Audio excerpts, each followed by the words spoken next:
बार बार lockdown लगाने के कारण आप देख सकते हैं कि ऑटो चालकों में किस तरह से नाराज़गी है। आप सीधे सीधे तौर पर देखते हैं काली और पीली जो ये ऑटो सुबह सुबह जब सज धज के एक स्टैंड पर आती थी, आज सवारी न मिलने के कारण सभी ऑटो चालकों के चेहरे पर मायूसी साफ साफ झलक रही है।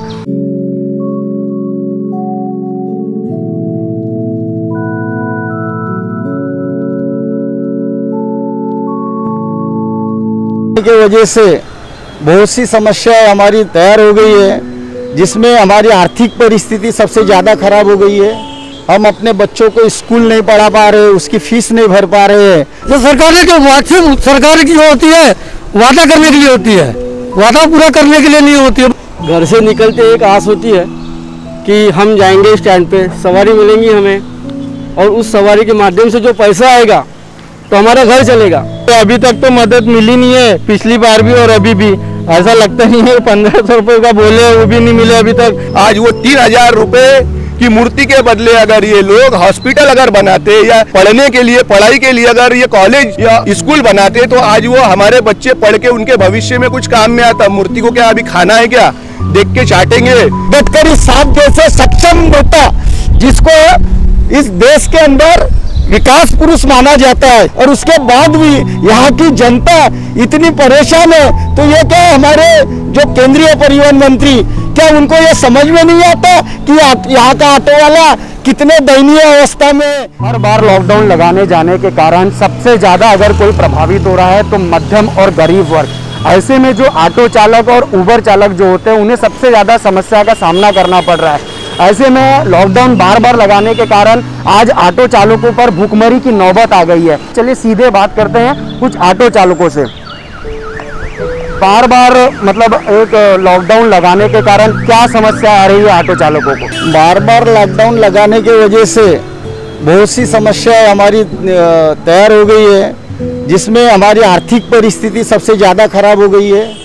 आर्थिक परिस्थिति के कारण हम अपने बच्चों को स्कूल नहीं पढ़ा पा रहे, उसकी फीस नहीं भर पा रहे हैं, और गाड़ी का जो इंस्टॉलमेंट है सबसे ज़्यादा परेशान पूरे महाराष्ट्र के अंदर अगर परेशान किया है तो बजाज फाइनेंस इसने किया है हम लोगों को। बजाज फाइनेंस ने कई गाड़ियों को उठाकर स्विच कर उन्होंने गाड़ी नीलाम कर दी, और ऑटो वालों का रोजगार छीन लिया गया, उसको फिर से रास्ते पे लाया गया। उसके ऊपर आत्महत्या करने की नौबत बजाज फाइनेंस ने लाई। कई ऑटो वाले बजाज फाइनेंस के वजह से आत्महत्या कर मर गए, जिनका ऑटो उन्होंने छीन लिया था। गुंडे के माध्यम से वो लोग ऑटो वालों को रोकते और ऑटो छीन लेते और उसको वापस बेचते। उस पर वो पेनाल्टी भी लगाते, चक्रवार ब्याज भी लगाते। जितनी इंस्टॉलमेंट थकित है वो सारी इंस्टॉलमेंट भरने के लिए बोलते हैं, और ऑटो वालों की परिस्थिति इतनी सक्षम नहीं है कि वो एक साथ इतने पैसे दे सकता है, क्योंकि ऑटो वाला वैसा ही रोजगार छीनने के कारण अत्यंत गरीब हो चुका है। ऑटो वाला इतनी दयनीय हालत में है कि वो किराए से रहता है, उसके घर में खाने के लिए अनाज नहीं है, माँ बाप बूढ़े, उनके इलाज के लिए पैसा नहीं है। अच्छा, बार बार लॉकडाउन लगाने के कारण जो सबसे ज़्यादा पीड़ित होता है जो मध्यम वर्गीय होता है, और एक ऑटो चालक होता है कि एक 5-6 परिवार उनके पीछे रहते हैं जो जीवन यापन आप ही के भरोसे होता है। क्या लगता है इस तरह के लॉकडाउन से आने वाले समय में जो आर्थिक स्थिति है और बिगड़ेगी? सरकार ने तो लॉक कर दिया है, लेकिन हम लोग आम आदमी तो डाउन ही हो गए हैं, डाउन ही चलते रहे। अब हमको नहीं लगता कि हम कभी ऊपर उठ पाएंगे। इतने नीचे गिर चुके हैं कि घर की परिस्थिति है, दवाखाना जाना है तो पैसा नहीं है, डॉक्टर लोग की फीस भी बढ़ गई है, कतारें लगाने के बावजूद में भी हमको मतलब ये नहीं मिलता। इलाज होता है लेकिन वहाँ पैसा चाहिए। 500 रुपये जेब में है, वहाँ 5000 रुपये लगे, कहाँ से देंगे हम लोग? या तो गोलियाँ खिलाएंगे या अनाज खिलाएंगे। कब तक चलेगा सर? कहाँ से लाएंगे पैसा और कितना लाएंगे पैसा? कोई हमारे पास तो ये नहीं है, रोज कमाना रोज खाना है। बार बार इस तरह से अगर देखा जाए तो सरकार वायदे बहुत करती है आप जैसे लोगों से, मध्यम वर्ग से। उसके बाद जैसा इन्होंने बोला कि 1500 रुपए सरकार ने आप लोगों को देने की बात कही थी, जो अब तक के आप लोगों को नहीं मिली। क्या कहेंगे सरकार के बारे में? जो सरकार ने जो सरकार की जो होती है वादा करने के लिए होती है, वादा पूरा करने के लिए नहीं होती है। बस बोल दिया, समर्थन दे दिया, हम लोग वाहवाही कर रहे सरकार की, और बाद में वो भूल जाती है, दूसरे काम में लग जाती है। इससे हमारा स्तर तो नीचे गिरता ही जाएगा ना। सवारियाँ भी है, 2 सवारी के लिए परमिशन दिए है, लेकिन रोड पे पब्लिक ही नहीं रहेगी, सब पूरा मार्केट बंद है, तो सवारी कहाँ से आएंगी? पेट्रोल के दाम जो आसमान छू रहे हैं, लेकिन सवारी का जो है किसी को पैसा ही नहीं है, काम ही नहीं, पैसा भी कहाँ देंगे। इसमें सवारी का भी दोष नहीं है, न ऑटो वाला का भी दोष नहीं है। तो किराए के निकले के कहाँ जाएंगे, खड़े हैं बस, रोज आते हैं, गाड़ी लगी स्टैंड पे बैठते हैं और बस तुरमुर के लालू खा के तो घर चले जाते हैं। घर में जाओ तो घर के लोगों का चेहरा देखते हैं, उससे अटैक आ रहे हैं। क्या एक आदमी एक अनार है, 100 बीमार है क्या, तो क्या करेंगे हम लोग। तो सरकार ने जल्दी से जल्दी इसके ऊपर कुछ न कुछ कार्रवाई करके हम लोगों को कुछ साथ देना चाहिए। क्या कहेंगे, कब से आप ऑटो चलाते हैं और कब लॉकडाउन में कब आप स्टैंड पर अपना ऑटो लेकर आते हैं, क्या कहना चाहेंगे? घर से निकलते एक आस होती है कि हम जाएंगे स्टैंड पे, सवारी मिलेंगी हमें, और उस सवारी के माध्यम से जो पैसा आएगा तो हमारा घर चलेगा। लेकिन ऑटो के लिए सवारी उपलब्ध नहीं रहेंगी तो ऑटो वाला करेगा क्या। लॉकडाउन लगाने की वजह से, पिछले साल से जो लॉकडाउन लगा उस पीरियड से आज तक हमारे बच्चों का एडमिशन तक हम कर नहीं पाए। किराए से रहते हैं, मकान मालिक बोलता है कि तुमने पुराना पैसा नहीं दिया, अभी भी नहीं दे रहे। खाली करके मांगने की परिस्थिति, तो कहाँ जाएंगे, रहने कहाँ जाएंगे, यानी एक ऑटो वाला रास्ते पे आ जाएगा, ये परिस्थिति है। संगठन के माध्यम से हाई कोर्ट में याचिका दायर की गई थी, उसमें भी गवर्नमेंट ने कुछ ध्यान नहीं दिया।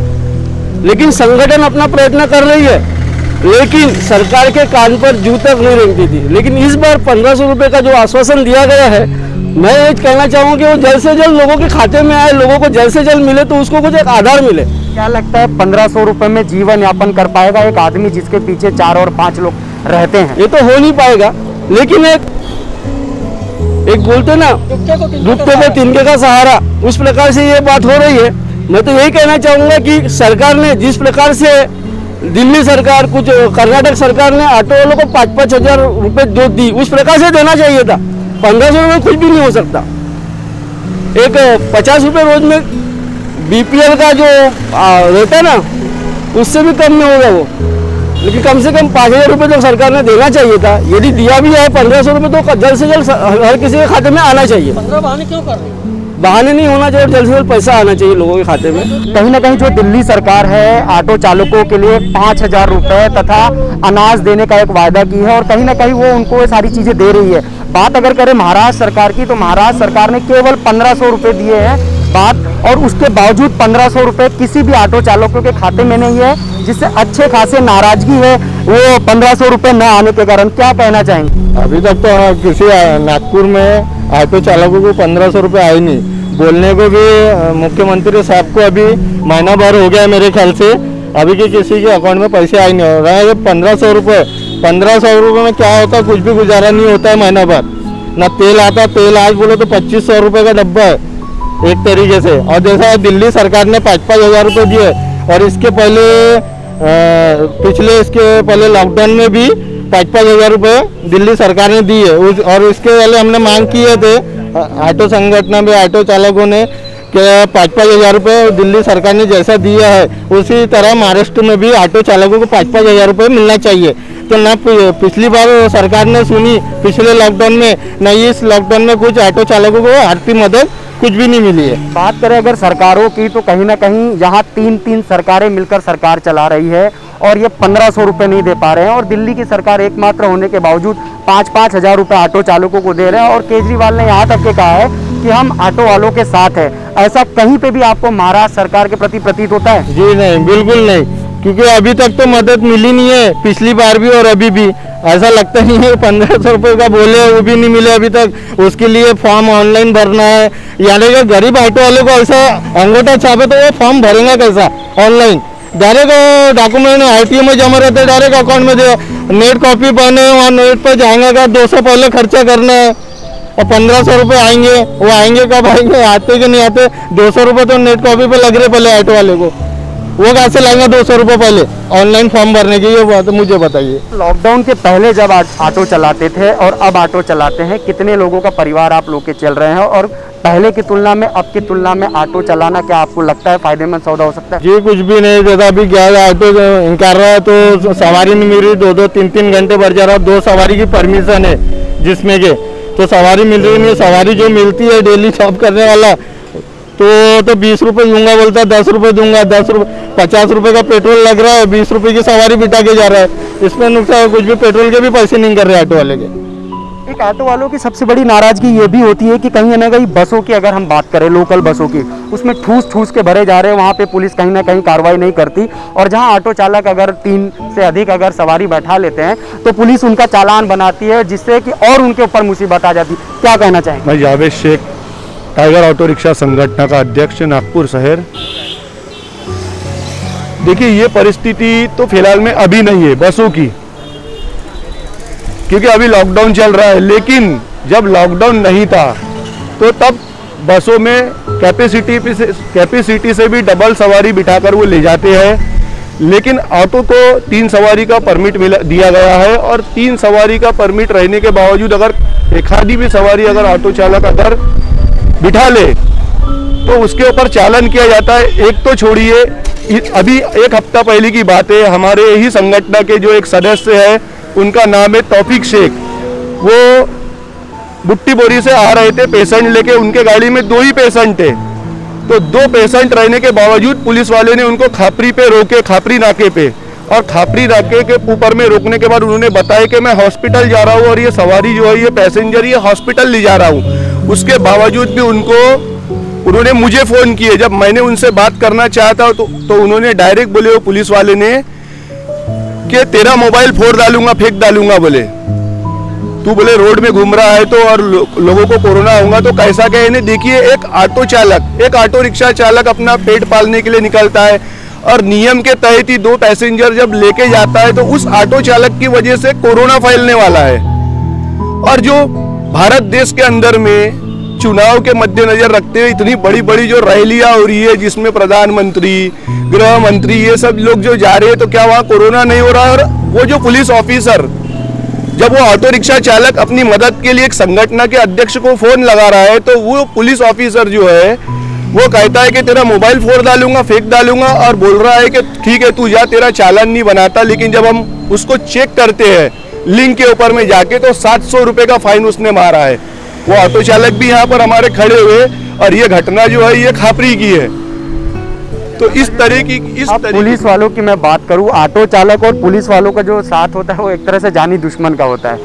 आप जहाँ एक अधिक सवारी बैठा ले, सब चालान, यहाँ पकड़े वहाँ पकड़े, और आप लोग भी उनको देख के सवारियाँ भी ऐसे बैठाते हैं और चलाते भी कई बार, इससे भी लोगों को जान माल का नुकसान है। कहीं ना कहीं ये भी तो एक बात गलत है। सर, मुझे आप ये बताइए, भारत देश में ऐसा कौन सा डिपार्टमेंट है जो ईमानदार है? अपने देश के प्रधानमंत्री जो है, एक तो भी डिपार्टमेंट ऐसा बता दे, या वो खुद उनके राजकारण में जितने भी जो मंत्री है वो एक तो भी ऐसा ईमानदार बंदा लाके खड़ा कर दे। हर समाज के अंदर में 2 प्रकार के लोग रहते हैं, अच्छे भी है और बुरे भी है। इसका मतलब अगर 8 लोग 10 लोग ऐसा कृत्य कर रहे हैं, तो इसका मतलब क्या पूरा समाज क्या वैसा ही हो गया क्या?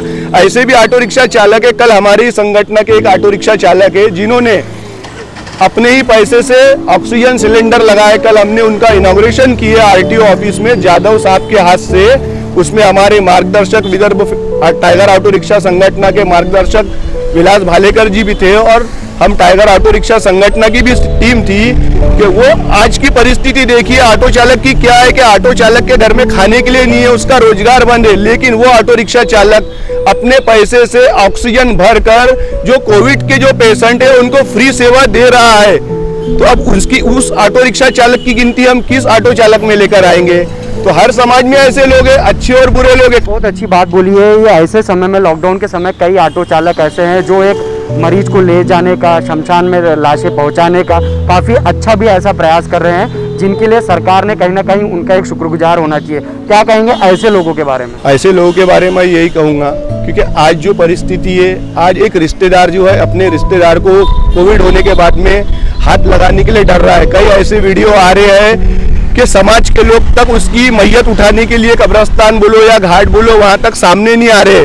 और ऐसे समय में हमारा ऑटो रिक्शा चालक भाई अगर अपने जान की परवाह न करते हुए और अपने परिवार की, क्योंकि अगर ऑटो रिक्शा चालक के जान को अगर कुछ होता है तो उसके पीछे उसका परिवार है, तो वो अपने परिवार की और अपने जान की फिक्र ना करते, अगर वो रास्तों पर आ रहा है और पेशेंट लोगों को ले जा रहा है और हॉस्पिटल पहुंचा रहा है, तो इससे बड़ी इंसानियत और क्या होनी चाहिए?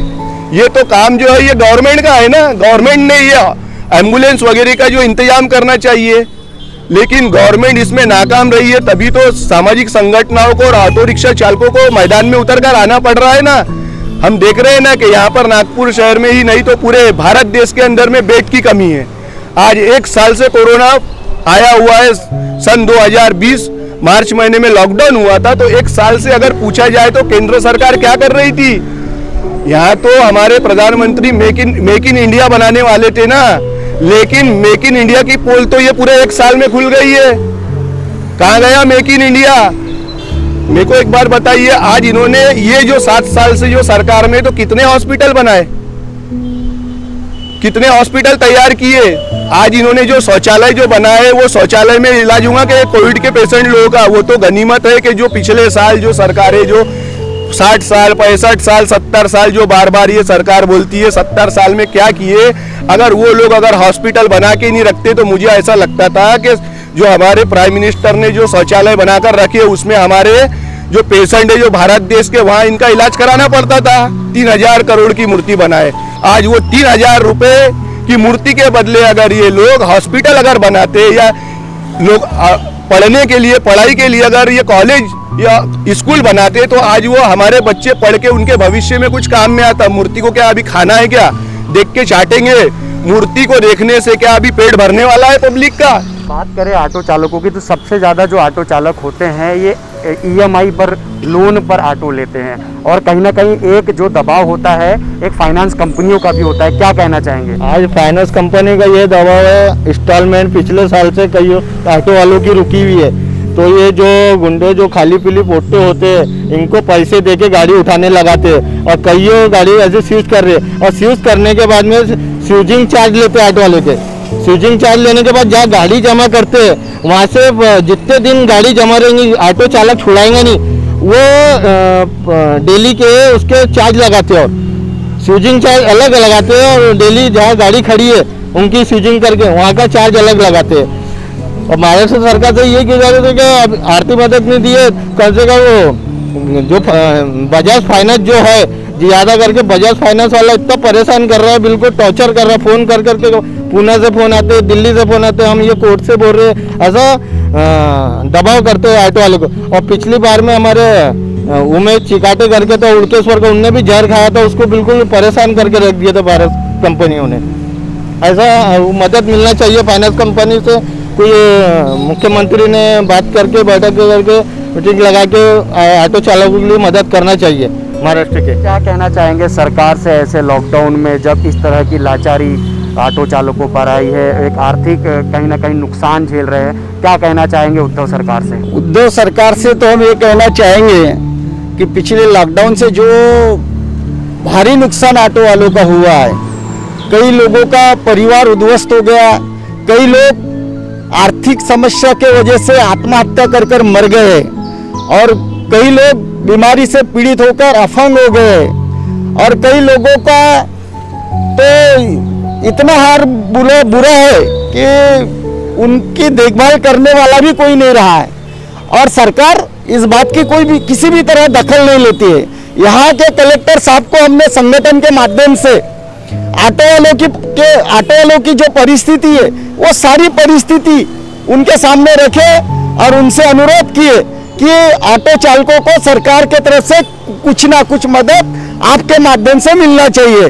आपके थ्रू हमारी बात, हमारी जो वेदनाएं हैं, हमारी जो समस्या है, ये आप अपने तरफ से रखो, और हमारे ऑटो चालकों को पूरे महाराष्ट्र के ऑटो चालकों को कुछ ना कुछ तो भी मदद दो। उसके लिए हमने हाईकोर्ट गए, हाईकोर्ट में भी हमको इस न्यायपालिका ने न्याय नहीं दिया। हमारा दुर्भाग्य है कि इस देश की सरकार हमारी दखल नहीं लेती, यहाँ की न्यायपालिका हमारी दखल नहीं लेती, यहाँ का कोई भी सिस्टम, यहाँ का आमदार खासदार, यहाँ का मंत्री, इस देश का केंद्रीय परिवहन मंत्री हमारे नागपुर में रहने के बाद, हम परिवहन खाते से संबंधित रहने के बाद, गडकरी साहब जैसे सक्षम नेता जिसको इस देश के अंदर विकास पुरुष माना जाता है, इतने बड़े विकास पुरुष के कार्य क्षेत्र में, उसके गृह क्षेत्र में हम काम करते हैं और उसके बाद भी यहाँ की जनता इतनी परेशान है। तो ये क्या हमारे जो परिवहन मंत्री है, केंद्रीय परिवहन मंत्री, क्या उनको ये समझ में नहीं आता कि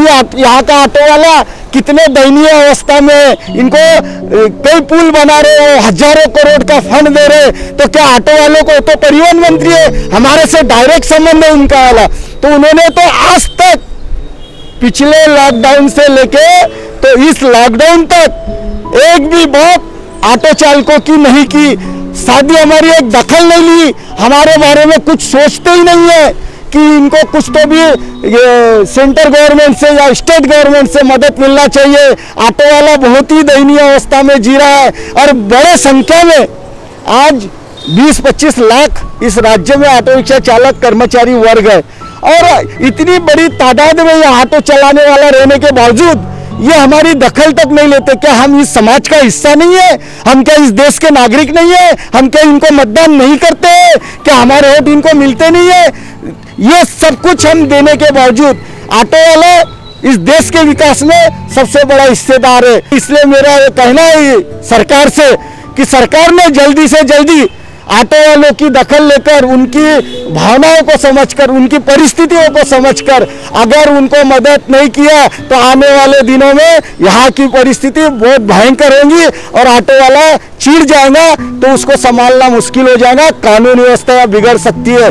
इसलिए हमारा सरकार से अनुरोध है कि जल्द से जल्द ऑटो वालों को कुछ ना कुछ मदद जल्दी से जल्दी देना चाहिए। ऐसा ही मैं मुख्यमंत्री से निवेदन करता हूँ।